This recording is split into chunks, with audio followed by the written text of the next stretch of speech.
పరిశుద్ధ గ్రంథంలో నుంచి యోహాను సువార్త 12వ అధ్యాయం మొదటి 3 వచనాలు మనం చదువుదాం.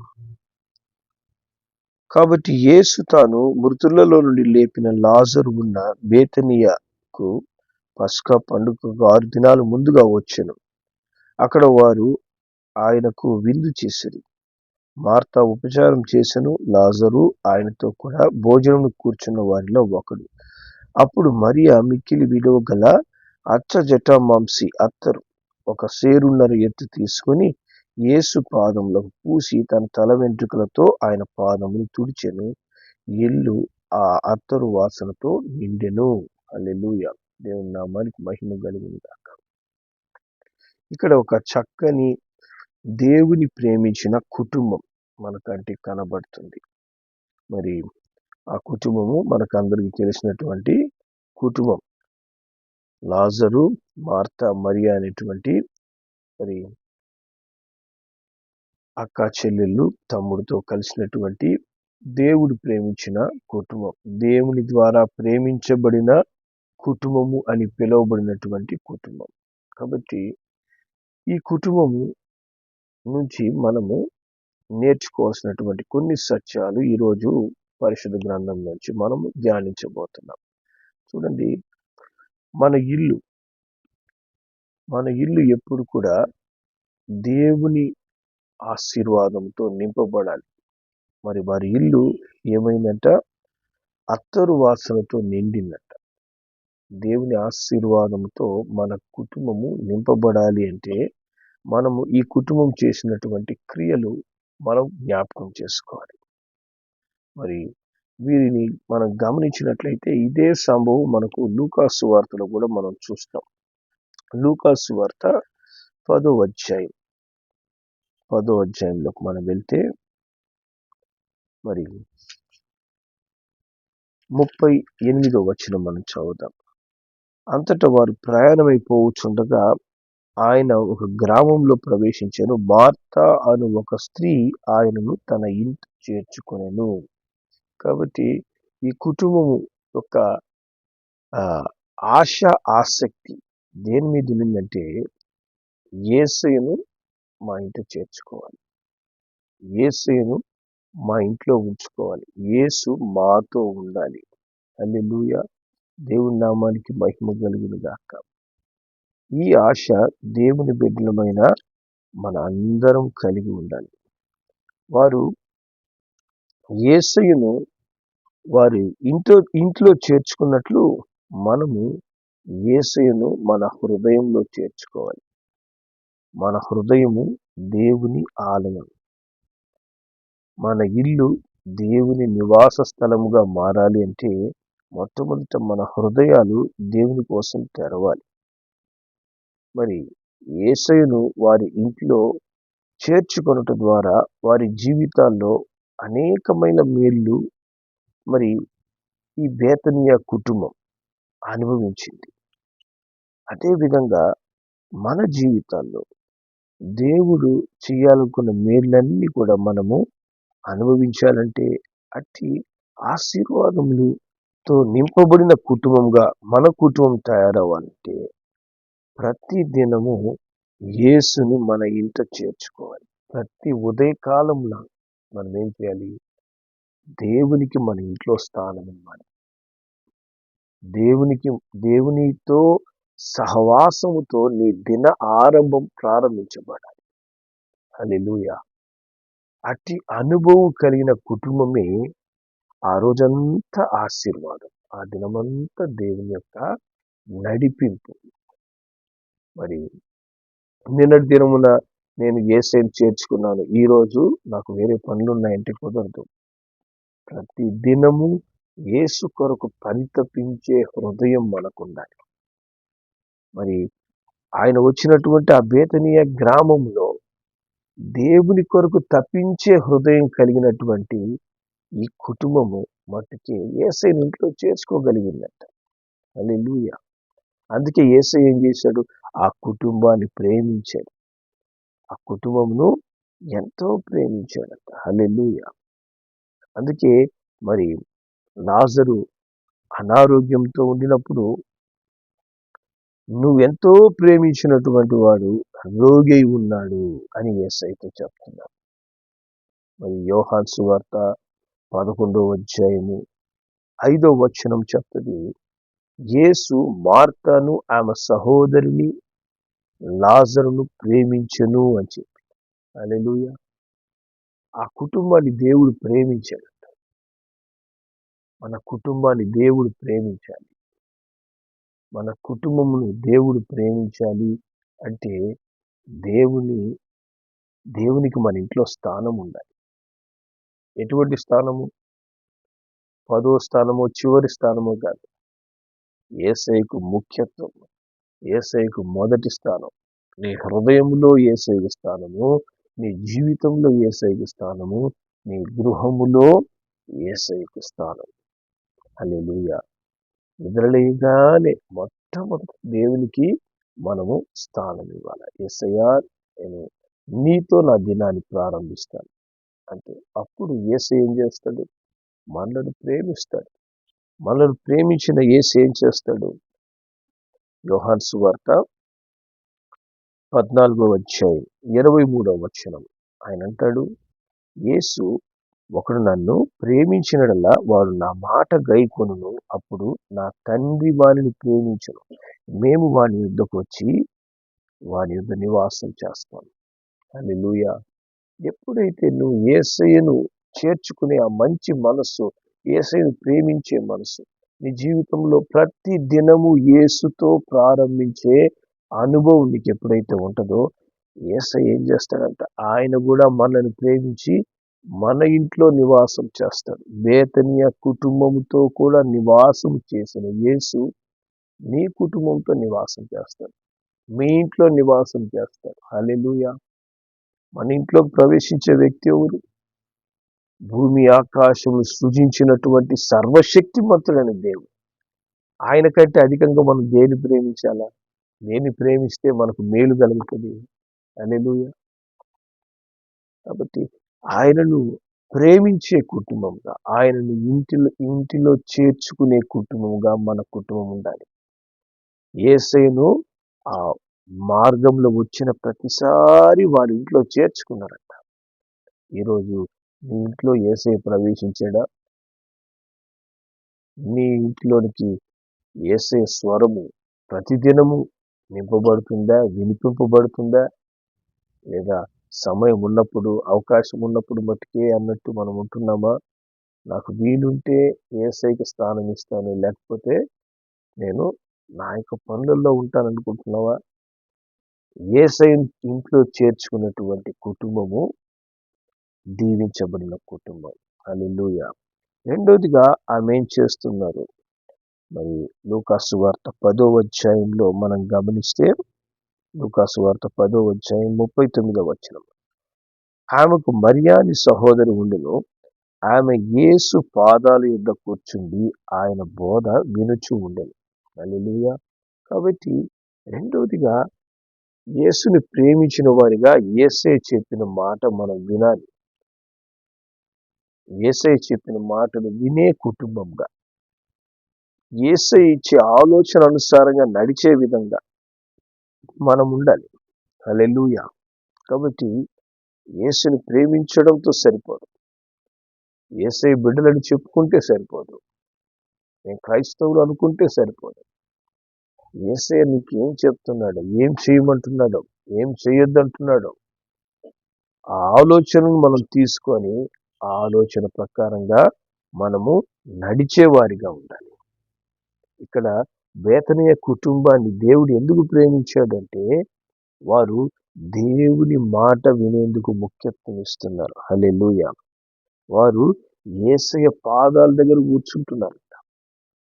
యేసయ్య నాతో ఈరోజు ఏం మాట్లాడతాడు, నా కుటుంబంతో ఏం మాట్లాడతాడు, మరి నా జీవితాన్ని ఈ ఆశీర్వాదకరమైనటువంటి ఆయన ఆలోచనలు ఏంటి అని ప్రతి ఉదయ కాలంన నువ్వు ఆసక్తిగా దేవుని సన్నిధిని వెతకాలి, కుటుంబంగా వెతకాలి. నీవు ఒంటరిగా వెతకడమే కాదు, నీ కుటుంబం అంతా కూడా దేవుని పాదాల దగ్గర కూర్చునే అనుభవం ఉండాలి. హల్లెలూయా. 81వ దావీదు కీర్తన 81వ దావీదు కీర్తన 13వ వచనం నుంచి 16 వరకు మనం దేవుని వాక్యంలో చదివితే ఇక్కడ వాక్యం చెప్తుంది, అయ్యో నా ప్రజలు నా మాట వినినెడల, ఇశ్రాయేలు నా మార్గం అనుసరించినెడల ఎంత మేలు. అప్పుడు నేను వేగిరమే వారి శత్రువులను అణగదొక్కుదును, వారి విరోధులను కొట్టుదును. యెహోవాను ద్వేషించువారు వారికి లొంగుదురు, వారి కాలము శాశ్వతముగా ఉండును. అతి శ్రేష్టమైన గోధుమలు అనుగ్రహించి నేను వారిని పోషించుదును, కొండతేనెతో నిన్ను తృప్తిపరుస్తాను. దేవుడు అంటున్నాడు, నా మాట వింటే ఎంత మేలు, నా బోధన ఆలకించి ఉంటే వారికి ఎంత ఆశీర్వాదకరం. నేను ఎప్పుడైతే నా మాట వింటుంటారో, నా మాటకు ముఖ్యత్వం ఇస్తారో, అప్పుడు నేనేం చేస్తాను, వారికి విరోధంగా ఉన్న శత్రువులు నేను అణగదొక్కుతా. హల్లెలూయా. వారిని ద్వేషించేవారు వారికే లొంగుతారు. హల్లెలూయా. వారికి విరోధంగా ఉన్నవారు వారికే లోబడే వారిగా నేను మారుస్తాను. అదేవిధంగా వారి కాలము శాశ్వత కాలం ఉండేది, వారి కుటుంబము శాశ్వత కాలము దీవించబడిన కుటుంబము నేను ఆశీర్వదిస్తాను. అతి శ్రేష్టమైనటువంటి ఆహారం నేను వారికి అనుగ్రహించి వారిని నేను పోషిస్తాను. హల్లెలూయా. వారికి తృప్తి అనేటువంటి ఆశీర్వాదకరమైనటువంటి జీవితాన్ని నేను ఇస్తానంటాడు. హల్లెలూయా. కాబట్టి అటువంటి దీవెనకరమైన జీవితం మనకు కావాలంటే ఏం చేయాలి? ఈ బేతనీయ కుటుంబం లాగా యేసయ్య పాదాల యొద్ద మొట్టమొదట కూర్చోవాలి. మొట్టమొదట కూర్చొని ఆయన మాటలు మనము వినేవారిగా ఉండాలి. హల్లెలూయా. దేవుని నామానికి మహిమ కలిగిన. తర్వాతగా చూస్తే మనం యోహాను సువార్త 12వ అధ్యాయంలోకి వెళ్దాం. యోహాను సువార్త 12వ అధ్యాయము మరి 2-3 వచనాలు మనం చదివితే, మార్తా ఉపచారం చేసెను, లాజరు ఆయనతో కూడా భోజనంలో కూర్చున్న వారిలో ఒకడు. అప్పుడు మరియా మిక్కిలి విలువ గల అచ్చ జటామాంసి అత్తరు ఒక సేరున్నర ఎత్తు తీసుకొని యేసు పాదములకు పూసి తన తల వెంట్రుకలతో ఆయన పాదములను తుడిచెను. ఇల్లు ఆ అత్తరు వాసనతో నిండెను. హల్లెలూయా. కాబట్టి యేసయ్య మాటలు వినడమే కాదు, యేసయ్య ద్వారా మేలు పొందుకున్నప్పుడు యేసయ్యను ఘనపరిచే వారిగా మనం ఉండాలి. హల్లెలూయా. యేసయ్య మన జీవితంలో ఎన్నో మేలు చేస్తున్నారు, మన కుటుంబాన్ని ఎన్నో విధాలుగా కాచి కాపాడుతున్నాడు, ఎన్నో విషయాల్లో తన ఆలోచన ఇచ్చి మనను బలపరుస్తున్నాడు.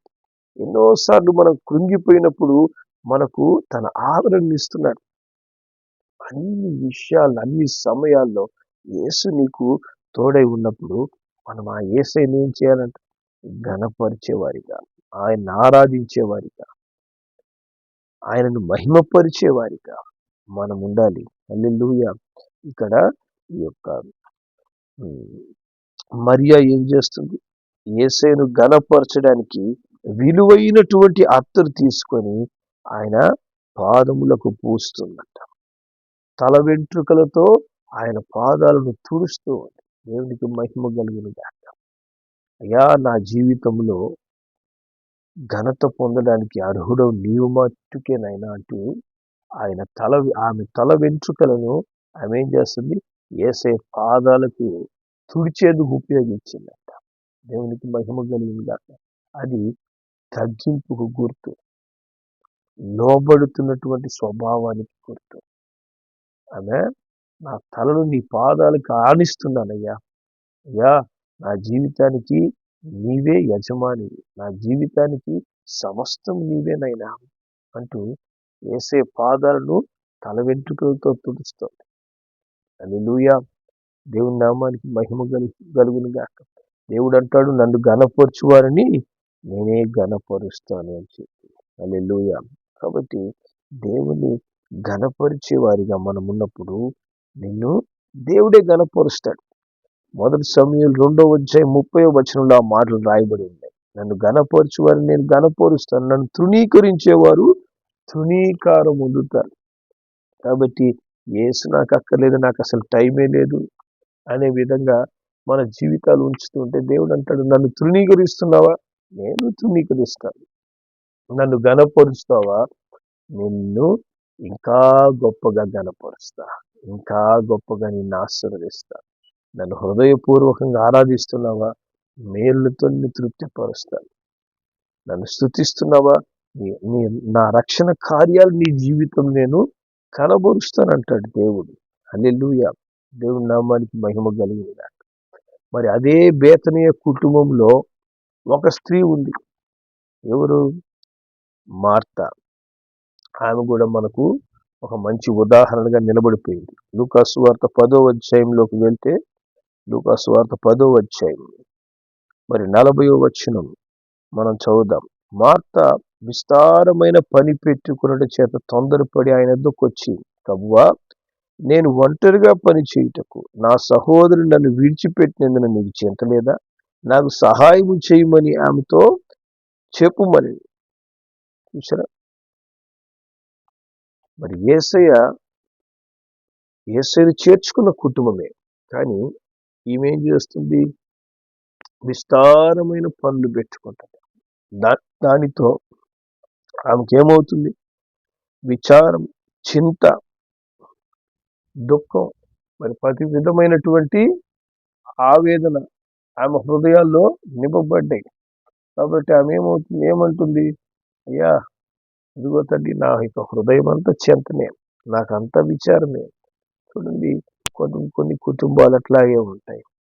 వారు యేసయ్య యొద్ద కూర్చోడానికి, యేసయ్యను గణపరచడానికి, యేసయ్య చేసిన మేలు జ్ఞాపకం చేసుకోవడానికి, మరి యేసయ్యని ఎంత చేర్చుకున్నా కూడా యేసయ్యను ఘనపరచడానికి వాళ్ళకి సమయం ఉండదు. ఉదయం లేయగానే పరిగిస్తారు, పనుల్లోకి పరిగిస్తారు. ఈరోజు ఏం చేయాలి, ఈరోజు ఎక్కడికి వెళ్ళాలా?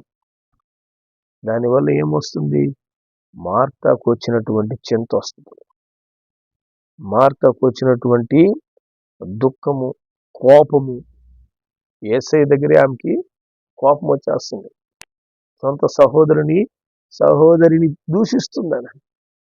కాబట్టి యేసయ్యతో మన మనస్సు, మన హృదయము, మన కుటుంబము కలుసుకోకపోతే ఆ కుటుంబంలో ఏమవుతుంది తెలిసిన?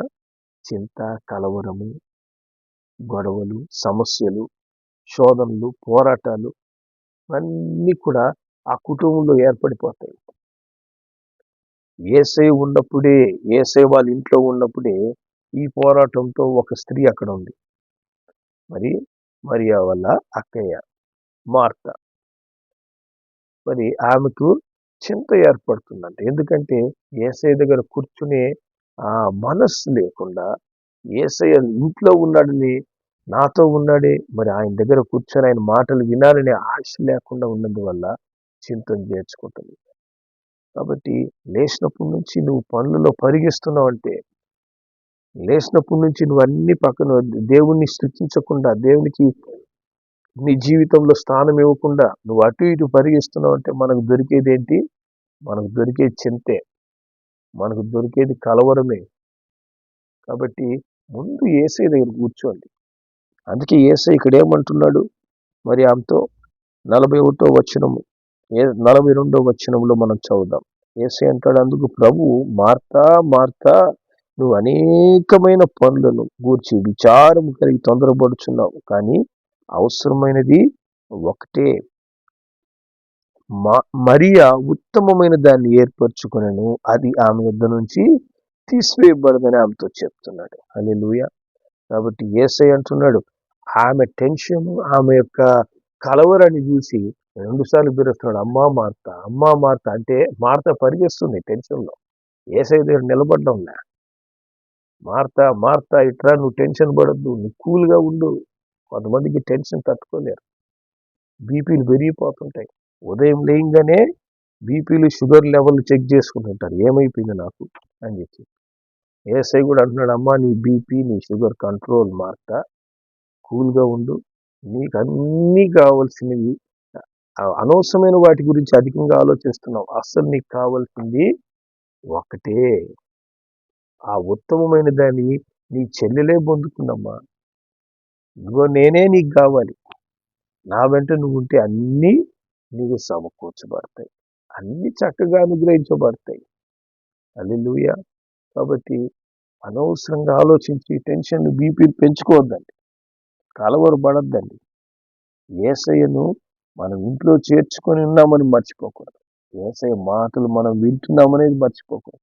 ఆయన పాదాల చెంత మన పరిస్థితులన్నీ అప్పగిస్తాం. మన పనులన్నీ, ఈరోజు నేను చేయాల్సిన పనులన్నీ ఇవయ్యా, మరి వీటన్నిటిలో యేసయ్య నువ్వు నడిపించు అని నువ్వు యేసయ్య దగ్గర కూర్చున్నప్పుడు ఆయన అంటాడు, నువ్వు నాకు అన్ని సంగతులు చెప్పావు కాబట్టి ఇక నువ్వు కలవరపడాల్సిన అవసరం లేదు.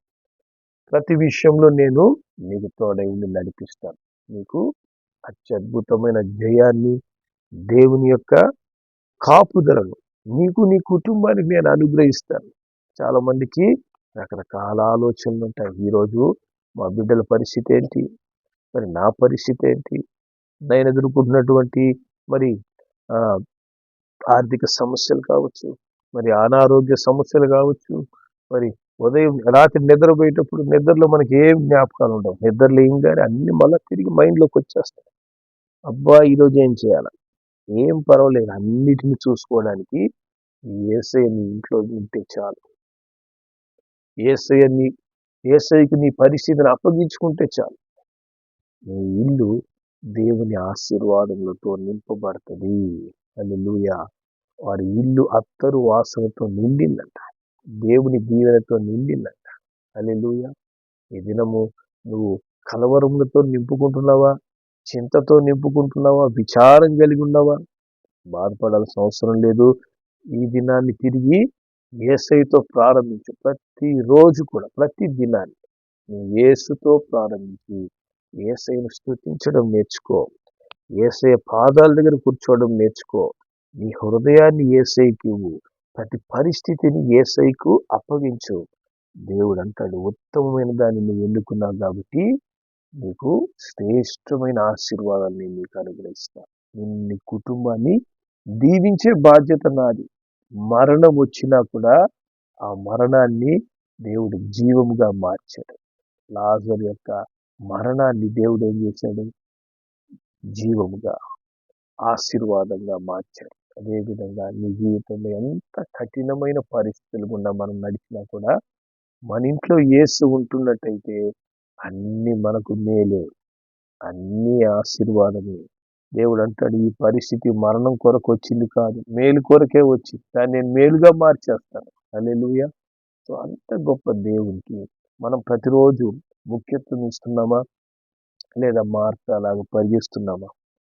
అయ్యా నాకు చాలా పనులున్నాయి, నాకు టైం లేదు, వీలైతే ఈ రాత్రి అన్నిట్లో సొలిసిపోయి అప్పుడు నేను నీకు స్థానం ఇవ్వడానికి ప్రయత్నం చేస్తానయ్యా అని చెప్పేసి అంటున్నామా?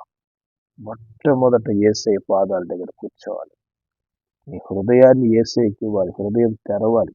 వారి ఇంట్లో చేర్చుకున్నారంట బేతనీ కుటుంబం. కాబట్టి నీ హృదయాన్ని యేసయ్యకి ఇచ్చి, అయినా తండ్రి నా జీవితంలో ప్రవేశించి నా కుటుంబంలోనికి రా, మా పరిస్థితులను నువ్వు సరిచేయి అంటూ దేవుని హృదయపూర్వకంగా ఆరాధించండి, గణపరచండి, దేవుని మాటలు ఆలకించండి. ప్రభువు తను గణపరచు వారిని గణపరిచి తీరుతాడు. హల్లెలూయా. మరి బేతనీ కుటుంబంలో అద్భుతాలు చేసిన దేవుడు మీ జీవితాల్లో తన కార్యాలు చేయనుగాక.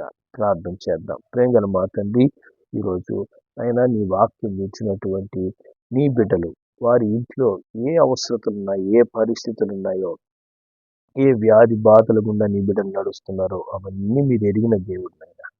ఇదిగో తండ్రి, ఈ ఉదయ కాలంలో నీ బిడ్డలు తండ్రి నీ వాక్యము ద్వారా నిన్ను వారి ఇంట్లో చేర్చుకుంటున్నారు. మరి తండ్రి నీ పాదాల యొద్ద వాళ్ళు కూర్చుంటున్నారు, నిన్ను వారు ఆరాధించుతున్నారు.